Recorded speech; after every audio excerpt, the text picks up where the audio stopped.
ओम श्री शक्ति नमः। ओम श्री शक्ति नमः। ओम श्री शक्ति नमः।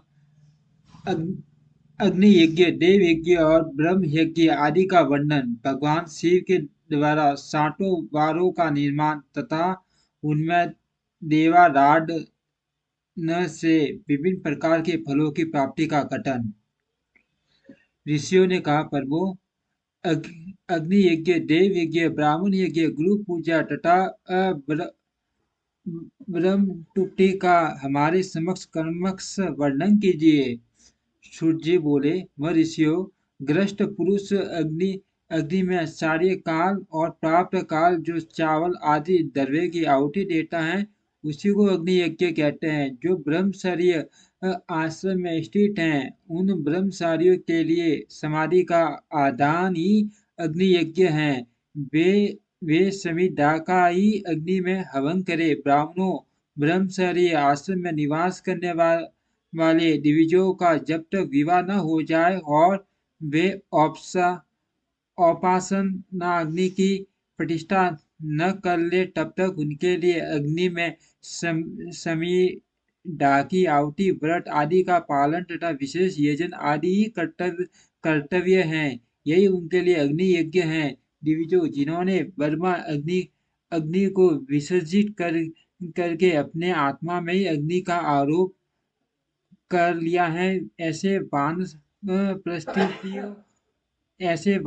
वानप्रस्थितियों और सन्यासियों के लिए यही हवन या अग्नि यज्ञ है कि वे बीट समय पर हीट कर प्रेमित और पवित्र अन्न का भोजन कर ले। ब्राह्मणों, सारे काल अग्नि के लिए दी हुई आहुति संपत्ति प्रदान करने वाली होती है, ऐसा जानना चाहिए। और प्राप्त काल सूर्य देव को दी हुई आहुति आयु आयु की वृद्धि करने वाली वो होती है। यह बात अच्छी तरह समझ लेनी चाहिए। दिन में अग्नि देव सूर्य में ही प्रविष्ट हो जाते हैं, अतः प्राप्त काल सूर्य को दी हुई आहुति भी अग्नि यज्ञ के ही अंतर्गत है। इस प्रकार यह अग्नि यज्ञ का वर्णन क्या क्या है। इंद्र आदि समस्त देवताओं के उद्देश्य से अग्नि में जो आहुति दी जाती है, उसे देव यज्ञ समझना चाहिए। इष्टालिपाक आदि यज्ञों को देव यज्ञ ही मानना चाहिए। लौकिक अग्नि में प्रतिष्ठित जो चूडाकरण आदि संस्कार निमित्त हवन कर्म है, उन्हें भी देव यज्ञ के ही अंतर्गत जानना चाहिए। अब ब्रह्म यज्ञ का वर्णन सुनो। दिविजय को चाहिए कि वह देवताओं की तृप्ति के लिए निरंतर ब्रह्म यज्ञ करे।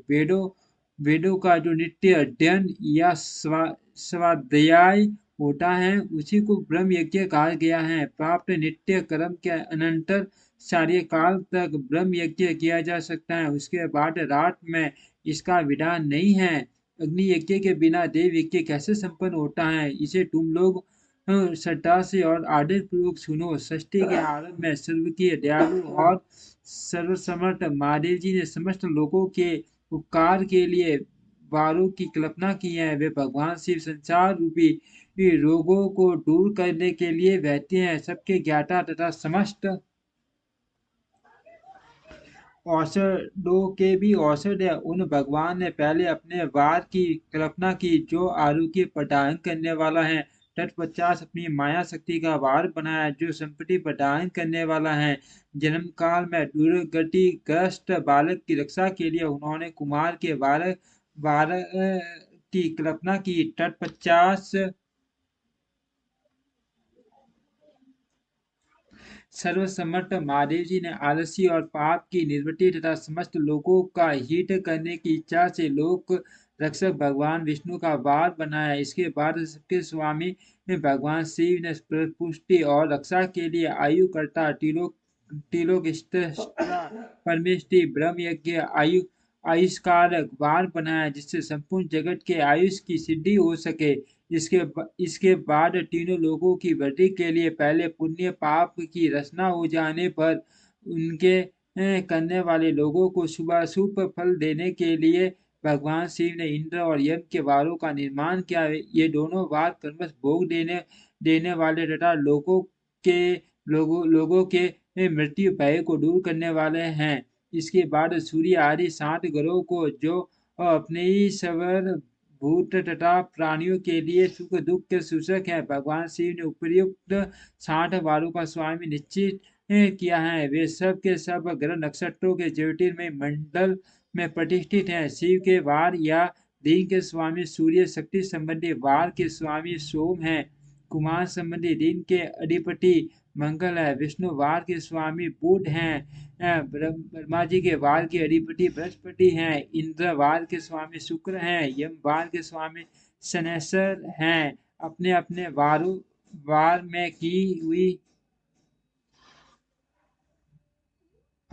वार में की हुई उन देवताओं की पूजा उनके अपने अपने फल को देने वाली होती है। सूर्य आरोग्य और चंद्रमा संपत्ति के दाता हैं।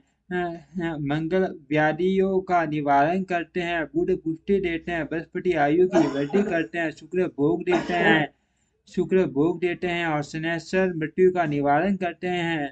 ये 60 वारों के कर्मठ फल बताए गए हैं जो उन देवताओं की प्रीति से प्राप्त होते हैं। अन्य देवताओं की भी पूजा का फल देने वाले भगवान शिव ही हैं। देवताओं की प्रसन्नता के लिए पूजा की 5 प्रकार की पद्धति बनाई गई है। उन देवताओं के मंत्रों का जप यह पहला प्रकार है, उनके लिए होम करना, दूसरा दान करना, तीसरा तथा तप करना चौथा प्रकार है। किसी वेदी पर प्रतिमा में अग्नि में तथा अथवा ब्राह्मण के शरीर में आराध्य देवता की भावना करके 16 उपचारों से उनकी पूजा या आराधना करना पांचवा प्रकार है। इनमें पूजा के उत्तरोत्तर आधार श्रेष्ठ पूर्वक अभाव में उत्तरोत्तर आधार का अवलंबन करना चाहिए। दोनों नेत्रों तथा मस्तक के रोग में और कुष्ठ रोग की शांति के लिए भगवान सूर्य की पूजा करके ब्राह्मणों को भोजन कराए। निरंतर 1 दिन, 1 मास, 1 वर्ष अथवा 3 वर्ष तक लगातार ऐसा साधन करना चाहिए। इससे यदि प्रबल प्रारब्ध निर्माण हो जाए तो रोग एवं जरा आदि रोगों का नाश हो जाता है। इष्ट देव के नाम मात्रों का जप आदि साधन वार आदि के अनुसार फल देते हैं।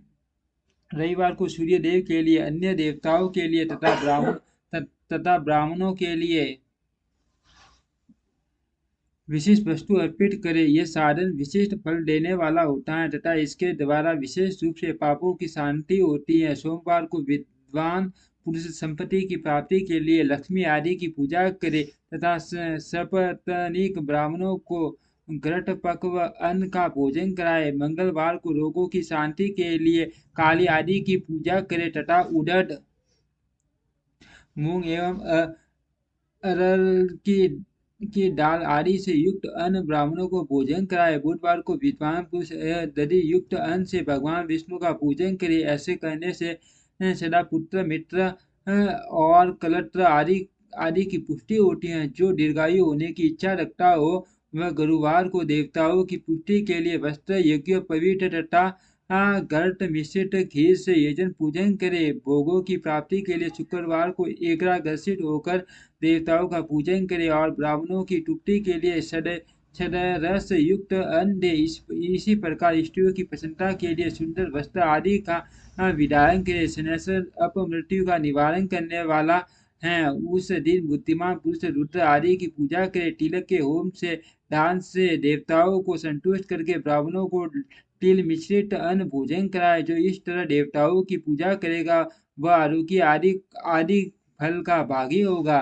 देवताओं के नित्य पूजन, विशेष पूजन, स्नान, दान, जप, होम तथा ब्राह्मण तर्पण आदि में एवं रवि आदि वारों में विशेष तिथि और नक्षत्रों का योग प्राप्त होने पर विभिन्न देवताओं के पूजन में स्वर्गीय जगदीश्वर भगवान शिव उन देवताओं के रूप में पूजित हो सब लोगों को आरोग्य आदि फल प्रदान करते हैं। देश काल पात्र द्रव्य श्रद्धा एवं लोक के अनुसार उनके तारतम्य क्रम का ध्यान रखते हुए महादेव जी आराधना करने वाले लोगों को आरोग्य आदि फल देते हैं। शुभ मांगलिक क्रम के आरंभ में और अशुभ अनत्येष्टि आदि कर्म के अंत में तथा जन्म नक्षत्रों के आने पर ग्रस्त पुरुष अपने घर में आरोग्य आदि की समृद्धि के लिए सूर्य आदि घरों का पूजन करे। इससे सिद्ध है कि देवताओं का यजन संपूर्ण अभिष्ट वस्तुओं को देने वाला है।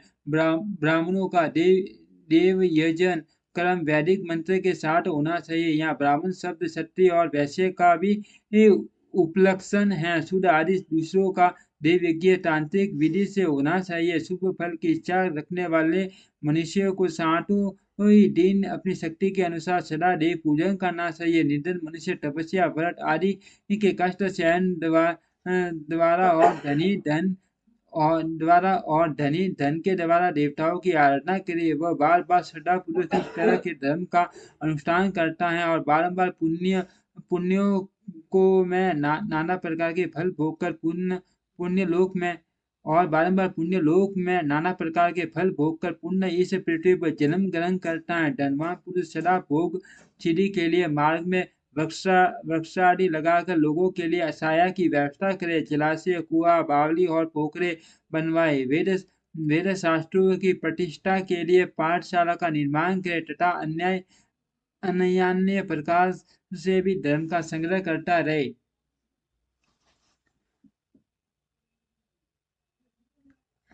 धनी को ये सब कार्य सदा ही करते रहना चाहिए। समय अनुसार पुण्य कर्मों के परिपाक से अंतम कर्म शुद्ध होने पर ज्ञान की सिद्धि हो जाती है। दिविजो जो इस अध्याय को सुनता पढ़ता अथवा सुनने की व्यवस्था करता है उसे देव यज्ञ का फल प्राप्त होता है। ओम श्री शक्ति नमः। ओम श्री शक्ति नमः। ओम श्री शक्ति नमः। ओम श्री शक्ति नमः।